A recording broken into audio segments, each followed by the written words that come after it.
Humanise చేయడం మా పని, మానవీకరణ చెందించడం సమాజాన్ని. మాకేంటి అగ్రకులాల మీద ద్వేషం లేదు.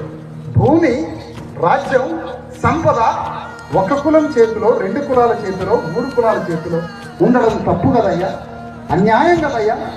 ఇది 100% తప్పు కదా. 40 లక్షల మంది గౌడ్స్ ఉన్నారమ్మా, రాజ్యంలో వాటా లేదు. 40 లక్షల మంది ముదిరాజులు ఉన్నారమ్మా, రాజ్యంలో వాటా లేదు. 20 లక్షల మంది కుమ్మరోళ్ళు, మేదరోళ్ళు ఉన్నారమ్మా, రాజ్యంలో వాటా లేదు. 30 లక్షల మంది సాగరోళ్ళు, మంగళోళ్ళు ఉన్నారమ్మా, రాజ్యంలో వాటా లేదు. గస్సోళ్ళు ఉన్నారమ్మా, 20 లక్షల మంది, రాజ్యంలో వాటా లేదు. విశ్వబ్రాహ్మణులు, పద్మశాలి ఉన్నారు, రాజ్యంలో వాటా లేదు. లంబడోళ్ళు, కోయలు ఉన్నారమ్మా, 25 లక్షల మంది, రాజ్యంలో వాటా లేదు. ముస్లింలు ఉన్నారమ్మా, 30 లక్షల మంది, రాజ్యంలో వాటా లేదు. అందుకనే మేమేమంటున్నామంటే, మేము ఎంత కులం ఉన్నామో అంత వాటా తీసుకుంటాం. 50 లక్షల మంది మాదిగలు ఉన్నారు, మాకెంత వాటా ఇవ్వాలో ఇవ్వండి. 45 లక్షల మంది గౌండ్లు ఉన్నారు, ఎంత వాటా ఇవ్వాలో అంత 40 లక్షల మంది ముదిరాజులు ఉన్నారు, ఎంత వాటా ఇవ్వాలో అంత 100కి 4 రెట్లు ఉన్నారు, ఎంత వాటా కావాలో అంత తీసుకోండి.